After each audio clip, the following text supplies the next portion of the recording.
Some people dream of success, while other people get up every morning and make it happen. Wayne Huizenga. Couldn't have said it better myself, Wayne. Hello, and welcome to the 10-Minute Sales Talk podcast with Terry Cameron. This is a show for people thinking about changing careers to car sales, furniture sales, boat sales, whatever sales it is. New salespeople, old salespeople needing a refresher or maybe just some new ideas, and maybe some sales managers that are looking for a few tips for their daily sales meetings. It's all about life in the car business, and on this episode, we're going to talk about the second and third steps to the sale, the rapport building and investigating. The reason we're going to talk about both of those at the same time is we kind of have to weave them together for them to be successful. But first, let me tell you how to get a hold of me. You can email me at 10minutessalestalk@hot.rr.com. That's the number 10minutessalestalk@hot.rr.com. Or now you can find me on Facebook. Just look for the 10-Minute Sales Talk with Terry Cameron. So thanks again for hanging out with me today. And again, congratulations on your choice of careers. Like I said earlier, we're going to talk about the next two steps in the sales process. Hopefully you practiced really, really hard last week on your greeting and you got that down. Because remember what I said, that's the one thing that people overlook the most is that meet and greet. This morning, somebody is going to wake up. They have to come to the dealership to get a car. Something happened in their life causing them to need a new car or truck or SUV. Maybe theirs broke down. Maybe they need another car for a second job. Or maybe their teenage son or daughter is getting their driver's license. Whatever it may be, they're anxious and they're ready to come get that car. The only thing they're not looking forward to is dealing with a salesperson, the typical salesperson, and not spending the whole day at the dealership. So you practiced your meet and greet. You were so good at it, so professional, that it lowered their defenses. They felt really confident that they found a professional salesperson, somebody that they can work with and trust. And now that the defenses come down, it's time to start building some rapport. And when I say rapport, I just mean finding some kind of common ground with them.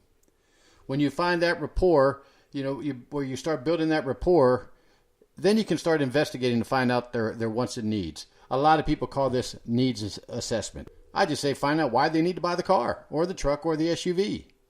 Now, if you did not do a really good meet and greet, chances of you getting really honest answers from the customer during the rapport building investigating are a lot less likely to happen. So again, that meet and greet set this all up.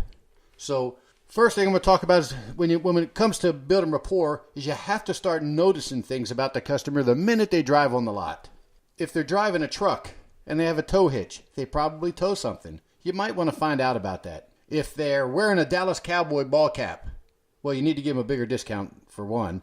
But now you can talk to them about the Dallas Cowboys. Love them or hate them. Whatever team may be on there. If they're wearing a military uniform, I'm in a dealership in Central Texas, right outside Fort Hood, and 90% of our customers have something to do with the military. And after spending 10 and a half years in the Army myself, I try to build some rapport based upon what they do in the Army and try to marry it up to what I did in the Army. It's a good icebreaker. The other thing we want to notice is if they have children. People love talking about their kids.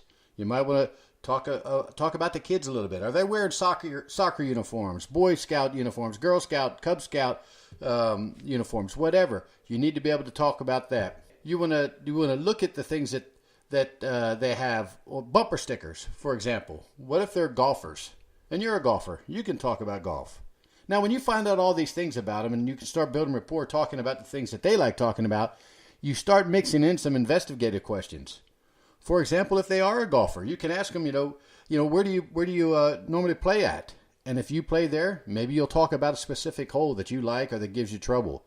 If they tow a boat, where do they tow their boat? Or tow their boat to? Is it a local lake or do they go out of town? And they like to fish. And you can start talking to them. Well, that's great. I like to go out there and fish myself. I used to have a boat myself. How is it getting any better out there? When I was out there, fish just weren't biting. Whatever. You just got to start finding some things that you can talk to them about. You got to know the who's, the why's, the when's, the how's. And the key to finding out why they're buying the car and how they're going to use it is by asking the right questions. And when I talk about right questions, I'm talking about either or questions. Who's the lucky one? Is it going to be you, or is it going to be you? Are you going to use it for highway driving or just city driving, or maybe both? Who's going to be the primary driver? Or are other people going to ride with you, or you basically ride alone most of the time? Those type of things. And where do you go with it? If you're asking questions, you're in charge of the conversation.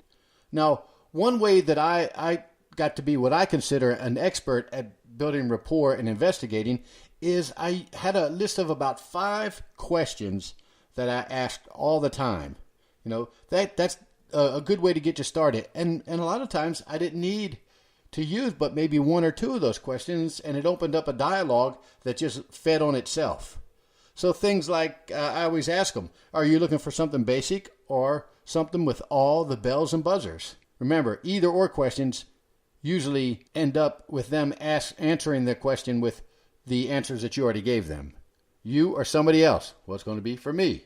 So we got to have those list of questions. Have a good, load them up. 5 good questions to ask the customer, and make sure you have some either ors on the end.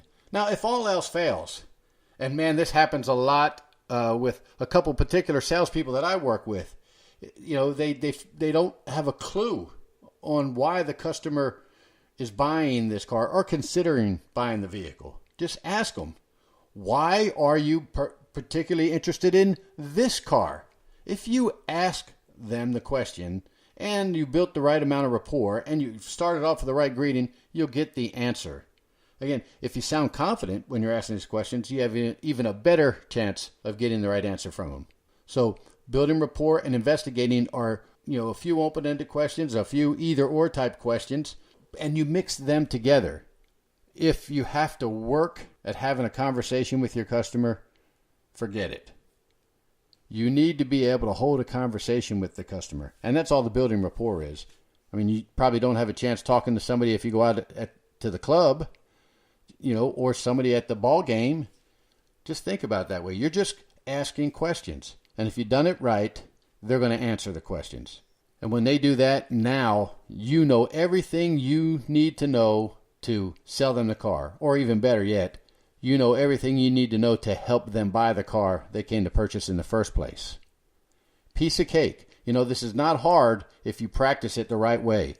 And it's a lot of fun when you get really, really good at it. You can almost predict what's going to happen with your customers. So let's talk a little bit about the process again, and then we'll wrap this up. Remember, the meet and greet is the most important part of the sales process. You have got to knock them off their feet with the professional greeting, something that they're not expecting.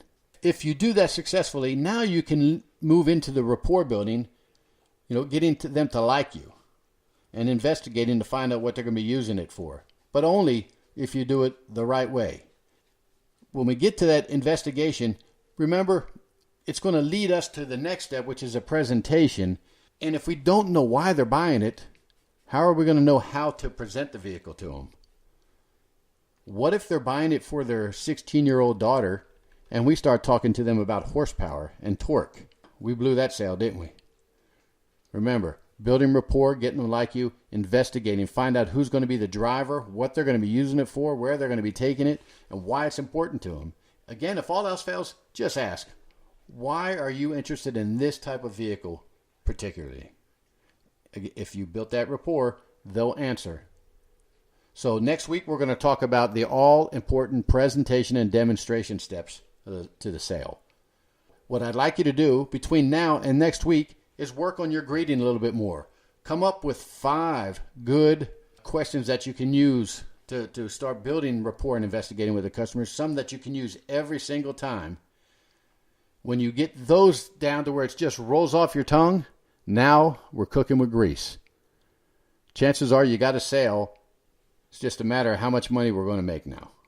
So again, till next week, thanks for hanging out again with me today. Remember, the sky's the limit. I'll see you next week.